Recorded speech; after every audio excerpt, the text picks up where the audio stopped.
once again welcome back to the channel. This is Roli Verma. So आज मैं आपके लिए फिर से लेके आई हूँ क्लास 12 आईएससी बोर्ड 2025 के लिए फिजिक्स के कुछ बहुत इंपॉर्टेंट क्वेश्चंस. देखिए ऑप्टिक्स जो आपकी यूनिट थी उसके अंदर काफी सारे चैप्टर्स थे. ऑप्टिकल इंस्ट्रूमेंट तक की जो इंपॉर्टेंट क्वेश्चंस थे वो मैंने आपको बता दिए हैं और आज मैं बात करूंगी कुछ जो बचे हुए चैप्टर्स हैं उनकी.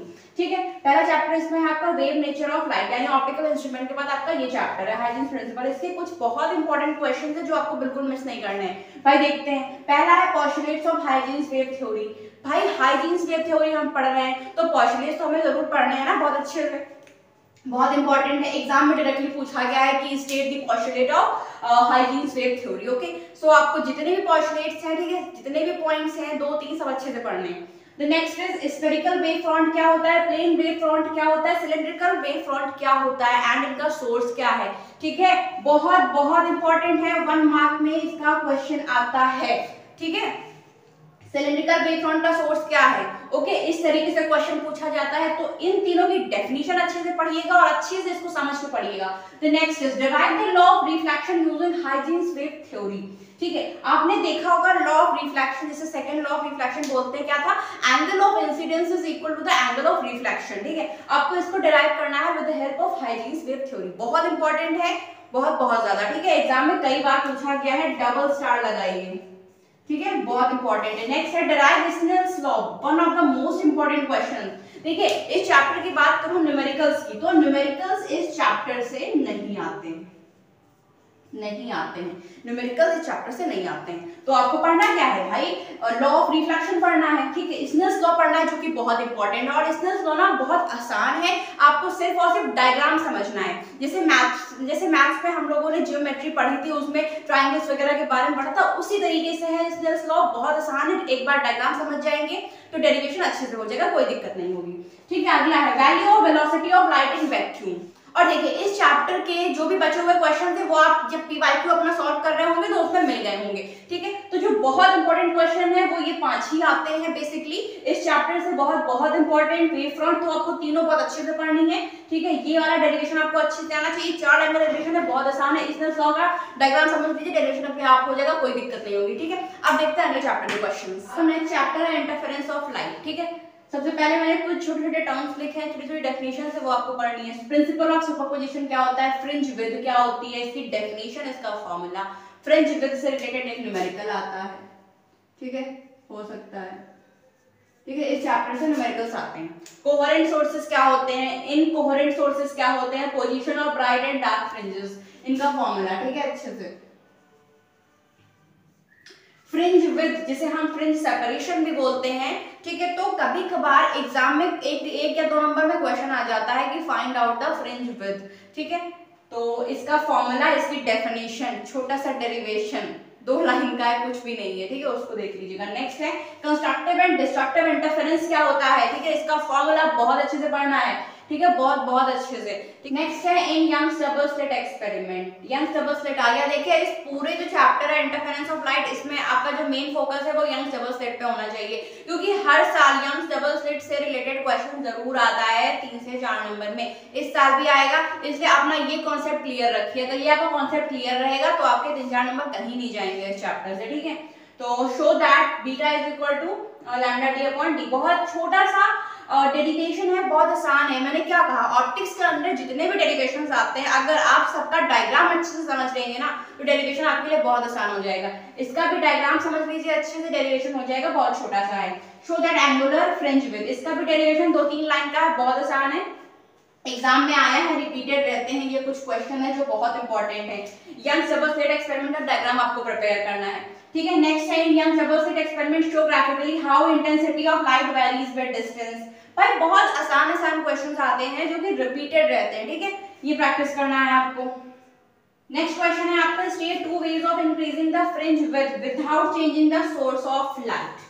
सिंपल सी बात है, जो कैपिटल डी है वो आपका इंक्रीज हो जाएगा, स्मॉल डी जो आपका और डिक्रीज हो जाएगा. ओके, बहुत छोटी छोटी पॉइंट्स हैं, छोटी छोटी चीजें हैं, इन क्वेश्चंस को प्रैक्टिस करिए. यंग्स डबल स्लिट एक्सपेरिमेंट अगर आप अच्छे से अपना क्लियर रखेंगे तो कोई दिक्कत नहीं आएगी, सब आप आसानी से कर लेंगे. नेक्स्ट है न्यूमेरिकल्स की अगर हम बात करें तो न्यूमेरिकल्स इस चैप्टर से जितने भी आते हैं फॉर्मूला बेस्ड आते हैं, ठीक है। तो मैं ये कहूंगी कि बहुत जो आपकी किताब में दिए हुए हैं उनको सबको लगाने से बेहतर है कि आप पिछले जो 10 सालों में न्यूमेरिकल आए हुए हैं इस चैप्टर से वो प्रैक्टिस कर लीजिए, और फॉर्मूला आपको सारे याद करने हैं इस चैप्टर के, ठीक है। एंगुलर फ्रिंज विड्थ निकालने को आती है, ठीक है, और जैसा फ्रिंज विड्थ हो गई, फ्रिंज सेपरेशन निकालने को आती है, पोजीशन आती है ब्राइट और डार्क फ्रिंजेस के निकालने को, ठीक है।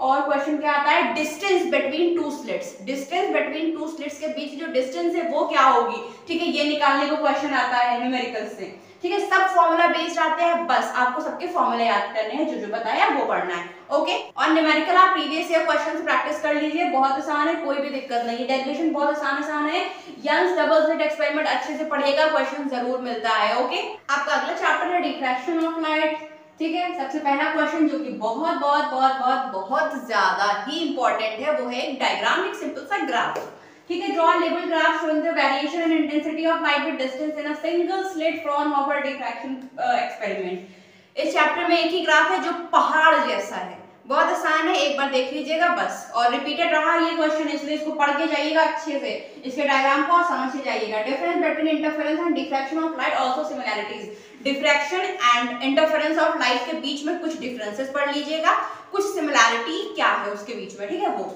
नेक्स्ट है what kind of source of light is used in Fraunhofer diffraction and where it is situated. पहली बात, इस चैप्टर में मेनली क्या है, फ्रॉनहोफर डिफ्रैक्शन, ठीक है। छोटा सा टॉपिक है, बस आपको समझना है, ठीक है। कॉन्सेप्चुअल क्वेश्चन आता है इसलिए समझ के जाइएगा, ठीक है। अब क्वेश्चन क्या है, सोर्स ऑफ लाइट कैसे इस्तेमाल होता है, भाई मोनोक्रोमैटिक, वर्चुअली जो इन्वर्टिबल सिचुएटेड होता है, simple. Angular width of central maximum, इसका फॉर्मूला देख लीजिएगा, ठीक है। इधर न्यूमेरिकल तो कोई आया नहीं है 2-4 सालों में, बट 15 या 16 में आया था, तो बट फॉर्मूला याद कर लीजिएगा, डेफिनेशन पढ़ लीजिएगा, अगर आता है तो सॉल्व हो जाएगा, बट मुझे लगता नहीं कि आएगा, बट पढ़ना जरूरी है ना, रिस्क नहीं उठा सकते। Next, what happens if slit is made narrower, ठीक है। ये कुछ सिंपल क्वेश्चन हो गए, ठीक है। न्यूमेरिकल वही बताया मैंने, न्यूमेरिकल देखिए फिजिक्स में कोई भी आर्ट न्यूमेरिकल नहीं आता है, सब फॉर्मूला बेस्ड आते हैं, छोटे छोटे आते हैं, तो बस अपने फॉर्मूला तैयार रखिए, डेरिवेशन तैयार रखिए, जो बताया वो पढ़ के जाइए, इससे तो न्यूमेरिकल नहीं ही आएगा, क्योंकि ये तो चैप्टर ऐसे हैं, इंटरफेरेंस और डिफ्रैक्शन ऑफ लाइट, इसमें से यंग्स डबल स्लिट से क्वेश्चन आता है और इसमें फ्रॉनहोफर से आता है। न्यूमेरिकल के चांसेस कम रहते हैं, बट रिस्क नहीं लेना, इसलिए फॉर्मूले याद करके जाइएगा, ओके। तो भाई ये हो गए आपके तीनों चैप्टर के questions, wave nature of light के, इंटरफेरेंस ऑफ लाइट के और डिफ्रैक्शन ऑफ लाइट के, ये 3 चैप्टर रह गए थे। पोलराइजेशन ऑफ लाइट रेडियस से आ नहीं रहा है, ठीक है। अब हम देखेंगे अगले वीडियो में डुअल नेचर ऑफ रेडिएशन के कुछ बहुत इंपॉर्टेंट क्वेश्चंस, ठीक है। और इस वीडियो में मैंने ऑप्टिक्स के अंडर जितने भी इंपॉर्टेंट क्वेश्चंस, डेरिवेशंस बताए हैं, एक एक चीज अच्छे से पढ़िएगा। आज 3 तारीख है, 4, 5, 6 3 दिन है, आप कर सकते हैं भाई, भरोसा रखिए, फिजिक्स है, थोड़ी मेहनत करनी पड़ेगी, ठीक है। तो जो जो बताया है ये अच्छे से पढ़ लीजिए, ठीक है, क्योंकि इनसे चांसेस काफी ज्यादा रहते हैं। और ऑप्टिक्स भाई एक ऐसी यूनिट है 18 नंबर कंटेन करती है, आप अच्छा स्कोर कर सकते हैं अगर आपने अच्छे से एक एक क्वेश्चन अच्छे से पढ़ लिया।